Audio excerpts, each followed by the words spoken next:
So అంటే మీ విషయంలో జెన్యూన్‌గా జరిగిపోయిందంటారు. అండ్ నా హానెస్టీ కూడా బయటపడింది. అండ్ తెలీదు హ్మ్. మరి షోకి అంటే నేను హ్మ్. అవసరం లేదేమో ఐ డోంట్ అంటే నో. జడ్జెస్ ఫేవరెటిజం ఇక్కడ కనిపిస్తోంది అని చెప్పేసి ఒక టాక్ నడుస్తోంది. మీరేమంటారు? అలా అయితే నేను వెళ్ళిపోవాలిగా. అభిజిత్ గారు నాకు ఫేవర్ చేశారుగా.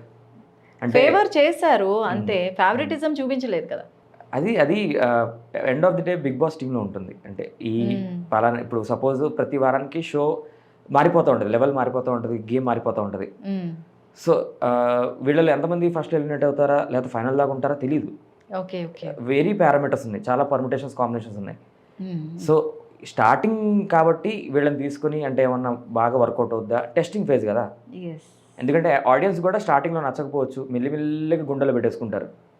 సో, అవును. It takes some time. మిమ్మల్ని అందరిని అంతే గదా! లక్కీగా మేము అంటే ఆహ్, ఇది చేసేసుకున్నాం అసలు. యాహ్! ఇప్పుడు హ్మ్. యాక్చువల్లీ నాకైతే ఓన్ ఫస్ట్ చేసేసుకున్నాం మిమ్మల్ని అందరిని గూడా. యాహ్!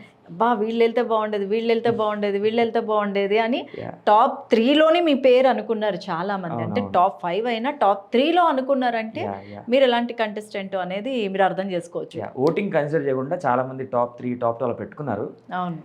బట్ ఇప్పుడు 'అగ్నిపరీక్ష' షో అయిపోయాక 'బిగ్ బాస్' టెలికాస్ట్ అయ్యాక అందరూ నాగా, వేర్ ఈజ్ నాగా అనేసి ఆర్గానిక్ మెసేజెస్ అంటే పీఆర్ వాళ్ళు ఓకే. చాలామంది మెసేజ్‌లు పెడుతుంటారు ఓకే. కమెంట్ సెక్షన్‌లో. హ్మ్. నాకు జనరల్ ఆడియన్స్ పబ్లిక్ మెసేజ్‌లు పెడుతున్నారు. అంటే వేరే పోస్ట్‌లో కూడా, వేరే వాళ్ళ ఓకే. పేజెస్‌లో కూడా హ్మ్. నాగా, నాగా అని. So, I'm very lucky. Very okay. Lucky. Okay. అదృష్టవంతుడిని. మీ ఎపిసోడ్స్ అన్నీ మీరు చూసుకున్నారా? చూసాను.